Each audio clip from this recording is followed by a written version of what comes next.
Nora traders, and welcome back to my channel. So today's video I'm going to share with you guys what I read in September. September reading month wise was really good. I read 4 books and I'm pretty proud of that fact. I'm going to be doing it talking about these books by order of like how much I rated them like usual, and I do have the little sticky notes. So hopefully I will actually know what I'm talking about. So without further ado, let's just start off with my 3-star book, which is the lowest book I rated. And that is Trick or Treat Murder by Leslie Muir. This book, I love the cover, by the way. Super, super cute. I got it at the thrift store for like $1 or so, like a couple of years ago, because, you know, Halloween's my favorite, and I decided to finally read it. I rated it 3 out of 5 stars. This book is about an arsonist killer who is amuck in a small town, and like amuck in a small town around Halloween time, hence Trick or Treat Murder. And the book follows this housewife who basically tries to snoop around and solve who did the killings and like did the fires and stuff. Yeah. Anyways, what I liked about this book was the fall vibes. It was like they could have been taken up a notch, but like honestly, got me in the fall mood, the fall Halloween spirit. The mystery was okay for something that was written in the 90s. This book has a lot of like fat phobia in it, and weirdly enough, a lot of like description on breastfeeding, which like isn't weird in itself, but like not something I'd want to read. Yeah, so yeah, take with that what you will. I thought it was pretty good though. What I hated was like the main character, because she was kind of like a housewife, and that's all to her character it was. And then I also hated the Gilmore Girls-esque like small town politics. You know how if you've ever watched Gilmore Girls, which you should, I haven't finished it, but it's really good. But like it's like those like town meetings and stuff that they discuss like town politics and stuff. This was very heavily in this book, the politics of it. Could have I understand why they added it, but like Leslie Muir, I understand why she added it, but like honestly, like I feel like it would have been better if like she could have added it with like telling, like explaining or something. I forgot what that word is. And not like actually showing it, just being like, oh, like, you know, this person was mad because the town didn't approve of their rental property or whatever, you know. Yeah, instead of being like having a scene where it was into it, if that makes sense. So yeah, other than that, it was really enjoyable. Pretty like spooky, I guess. Very atmospheric kind of, but yeah. Anyways, the next book that I read, now going on to my 4-star ratings. The first one I'm going to talk about is Neon Gods by, I think, Katie Roberts. I'm not sure. The picture is going to be here because I read it on my Kindle. But I rated it 4 out of 5 stars. The summary is that, oh, by the way, AC's on, it rattles. Sorry if that annoys you. It's just way too hot outside, despite it being September.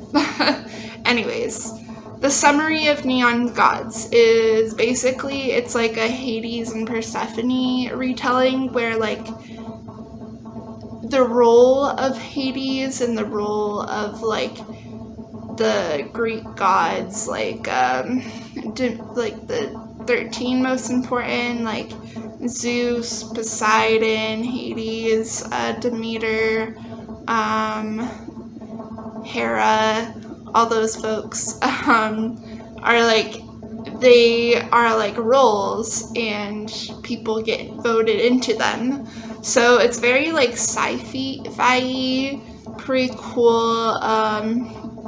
Yeah, and it's just a Hades and Persephone retelling, but it also is very smutty and spicy with BDSM sub/dom roles, where Persephone is the sub and Hades is the dom partner.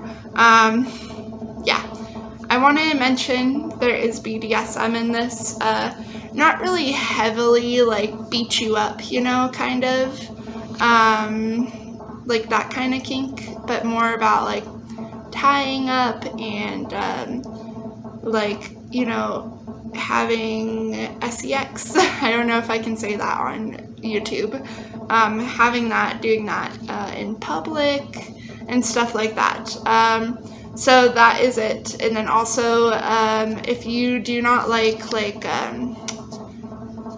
the dominant partner, that being Hades, like male, like telling the woman like what to do and like kind of acting like her, like she's his property or something almost, like I don't want you to do that, you can't do that. If you don't like that kind of kink, like I would not recommend this book. Yeah, that's just kind of a little bit of trigger warnings for you. And then also, if you don't like spicy, smutty romance, please don't read this because there's a lot in there. Anyways, what I liked about this book was the story of it, and the writing. I really liked the writing, and I also liked some of the spicy scenes. They were pretty spicy. Yeah, it was a good book. I understand why it's so popular on book platforms. Not even just BookTube or BookTok. It's also Bookstagram, like everywhere. And then, yeah, I hated the dominant, like, partner's possessiveness. That's something I could have, like, lived without, but I understand why it's in there, because BDSM. But also, take with what I say with a grain of salt, because honestly, I don't know much about BDSM. I just know what, like, is, like, popular, I guess, like, information. I'm not kink shaming at all. It's just that BDSM is not my kink, and it actually, like, kind of triggers my mental health. So yeah, just want to mention that too. Like, what I say, like, is not anything against anybody who has that kink. It's just something I personally view. I just do not like possessiveness at all in my romantic relationships. Yeah, okay. Just want to mention that. But yeah, I read that. I'm actually really surprised how much I enjoyed it. Even if there was BDSM in it, I was like, damn, this is good. Anyways, so the next book that I read is Miss Peregrine's Home for Peculiar Children by Ransom Riggs. This was a pretty spooky read. I really liked it. 4 out of 5 stars, so pretty good. What this is about is that the main character, whose name is, I think, Jacob. Yes, Jacob.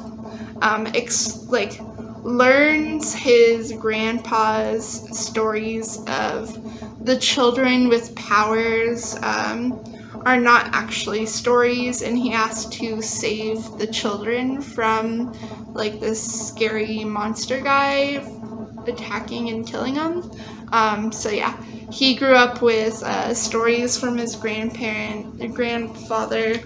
that basically was saying like little kids and stuff like had special powers, you know, kind of like 1930s or so freak show-esque powers. I'll show you some of the pictures that are included so you know what I'm talking about, but like she's in a glass jar, this baby's levitating. Let's see what else. There's a lot of pictures in here. Like this, kind of like this stuff. Yeah. Anyways, this was a really good book. I liked the story a lot, and I really liked how the pictures in this book go along with it.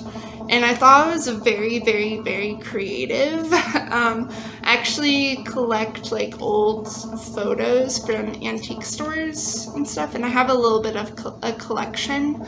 And I never really thought about like creating a story based around those like people in the photographs. I think that's really, really cool. I just keep them because I like them. I think they're cool. Yeah. I liked the writing a lot. What I hated about this was like nothing really too bad. It's just maybe like the romance between Jacob and I believe her name's Emily was kind of weird because like, so the kids are like in this time loop from like in the 1940s, and like the main character's grandfather was in that loop, and he had a romance with the same girl, Emily, and then the grandpa left to like join the war of World War II. And then when Jacob, the main character, came into the picture and found the loop and everything, he had the same romance and stuff with Emily. So it's a little bit weird. And then also in the book, like, he has the same name as his grandfather. He has the same looks as his grandfather. It's just really, really weird. I honestly do not like that as much, but yeah. Anyways, that's the only thing I really hated about it. The next and last book I read this month was My Sister, the Serial Killer by, I'm gonna totally butcher her name, but I'm gonna try. Oyinkan Braithwaite.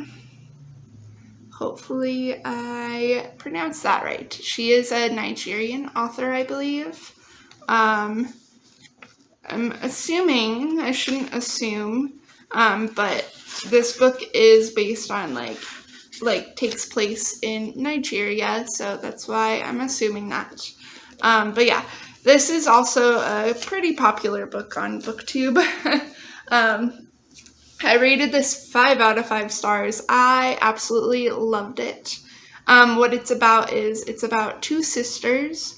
The younger one keeps killing her lovers and asks her older sister to help clean up the, bodies and stuff. And yeah, so the older sister kind of is like dealing with that mental healthy wise. and mental health wise. And then at work, the older sister has a crush on this doctor because she's a nurse, and the younger sister falls in love with the doctor, and it's like basically a chase because like the bigger sister, the older sister, she does not want the doctor to die, and she knows that her sister is crazy and will kill him. I liked this so much. What I liked about it was the fast-pacedness of it. I read this in one sitting, and I just couldn't put it down. I loved the writing and the characters. Just overall, like, I loved it so much. I'm definitely going to be picking up more by this author and hopefully pronouncing her name right. What I hated about it was the ending. It was a bit of a plot twist. That's all I'm going to say. But the ending, like, I have a love-hate relationship for it, but also, like, no spoilers, but yeah, so I highly recommend this book. So amazing. But yeah, that's all that I read in the month of September. Let me know in the comments down below what you read, what you not plan on reading, because it's already almost October, in October when you guys see this. But yeah, yeah. Let me know down in the comments what you thought about the books I read, like if you've read them. Let me know how many books you read and stuff. I forgot what I said about commenting, but just give me all those comments if you want. Like this video if you would like, and if you would like, feel free to subscribe, but you don't have to. Other than that, I hope you guys have a good day, and yeah, bye. Hey guys, so if you do want to follow me on other social medias, I am on Instagram and Goodreads. I post frequently on Instagram, so if you guys want the little updates and everything, be sure to follow my Instagram and my Goodreads.